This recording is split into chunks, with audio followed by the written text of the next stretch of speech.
Ok, donc ça m'a été demandé de vous faire un tuto sur FX Replay, donc c'est ce qu'on va voir juste ici. Alors, ça va être très rapide, hein, je vais pas passer 3 heures à vous expliquer comment ça fonctionne. Donc ici, vous avez votre dashboard. Vous voyez le temps que vous avez passé à backtester, donc voilà, ou le temps que vous y avez passé, etc. Vous voyez votre win rate général, ce que vous voulez, enfin bref. Et là ensuite, en fait, ce qui se passe, comment on fait concrètement pour tester quelque chose sur FX Replay, c'est qu'on va créer une session. Ok, donc vous avez droit à 10 sessions. Une session, ça peut durer des années, hein. Par exemple, vous voyez, là mes sessions, c'est de 2022 à 2025. Donc ça va, vous avez quand même de la marge. Maintenant, si vous voulez faire plus de sessions, etc., eh bien, il faudra passer sur la version Pro, où là, vous avez tout en illimité. Aussi, avec la version intermédiaire, vous allez avoir un nombre limité de trades. Vous allez avoir accès à 200 trades par mois. Bon, ça fait à peu près 6 trades par jour, c'est ok. Voilà, faire 200 données par mois, c'est déjà très très bien. Donc après, voilà, ça c'est à vous de voir en fonction de vos besoins, si vous avez besoin de plus backtester, si vous êtes vraiment à fond dans le backtesting, que vous pouvez faire plus que 6 données par jour, etc. Enfin, vous voyez, vous prenez le plan sur... hop, il est où? Il est là, vous prenez le plan sur un mois ou deux, et puis après, vous repassez sur un plan intermédiaire. C'est ce que j'ai fait d'ailleurs. Pendant un moment, j'étais avec le plan pro, et puis au bout d'un moment, bah, ça sert à rien de dépenser de l'argent pour rien, hein, donc quand vous êtes à un niveau de backtesting suffisant, vous repassez sur le plan intermédiaire, et vous continuez toujours de backtester un petit peu. Ensuite, ici, nous avons les sessions. Donc ça c'est tout simplement pour voir un résumé de notre session en fait. Vous voyez là c'est une session, je testais quelque chose, je testais un nouveau système. Et donc là vous pouvez voir un peu quel système est le meilleur. Enfin voir un petit peu un résumé de votre système tout simplement. Ok. Ensuite les stratégies, vous pouvez créer des stratégies. Bon c'est quelque chose que j'ai pas fait parce que je le fais sur papier à côté de moi. Mais vous pouvez créer le nom de la stratégie avec je sais pas par exemple voilà des règles. Je vais faire ci, je vais faire ça, etc. etc. Ok. Ensuite, checklist, pareil, c'est, voilà, checklist, je l'avais fait vite fait, juste pour vous montrer, mais voilà, vous créez une checklist, que vous pouvez cocher, en fait, on verra dans l'outil juste après, mais que vous pouvez cocher, en fait, à chaque trade, vous cochez, et vous vous dites, ok, vas-y, je peux prendre le trade, c'est bon, tout est ok, voilà. Ensuite, vous avez le journal, chose que j'ai pas fait, enfin, je vous montrerai comment faire, mais moi, c'est quelque chose que je fais pas, parce que justement, comme je vous disais, je prends à côté de ça, mais en fait, mon journal, je préfère l'avoir sur Notion ou sur Excel, donc voilà, mais on remontrera ça. Et ensuite, vous avez les analytics, ben, tout simplement, les analytics, c'est un peu vos performances sur un système, donc là, c'est un de mes systèmes, vous voyez, on voit les performances, le total des trades, quelle session est le plus rentable, quel est le win rate en fonction des sessions, etc. etc.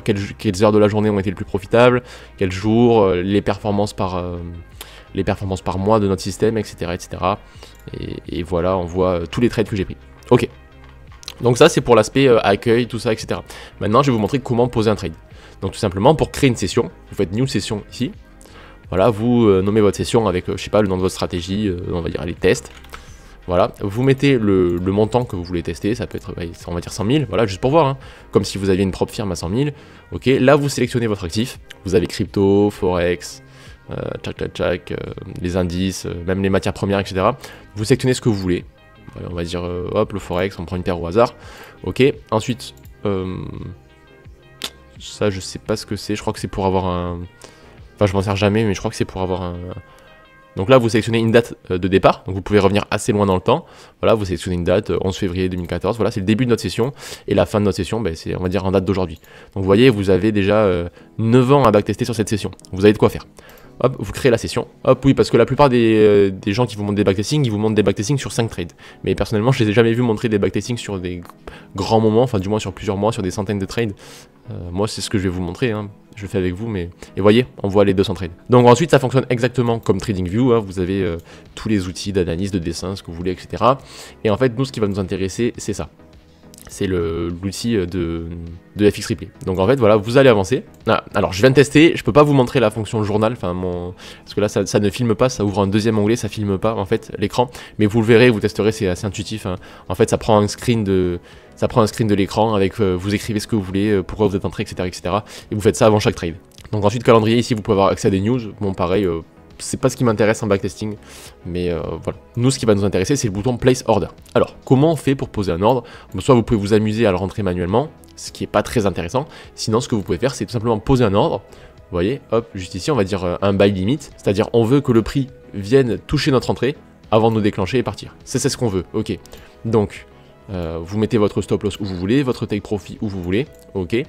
Vous cliquez sur l'ordre, vous faites Place Order, et là ça vous ouvre ce panneau. Donc là on avait dit qu'on était parti à 100 000 de capital, donc disons qu'on veut risquer 2% sur ce trade, ok, vous voyez que c'est un buy, donc c'est un achat, en limite, vous pouvez sélectionner limite, market, stop, comme sur un broker normal en fait. Donc ensuite vous choisissez soit le pourcentage, soit le montant en capital, c'est à vous de choisir. Pareil, vous pouvez choisir le pourcentage risqué en fonction de la balance initiale, donc des 100 000, ou de la balance actuelle. Ok, voilà, donc là c'est le prix d'entrée, donc ici, les lots ils sont calculés automatiquement, donc ça on s'en fout.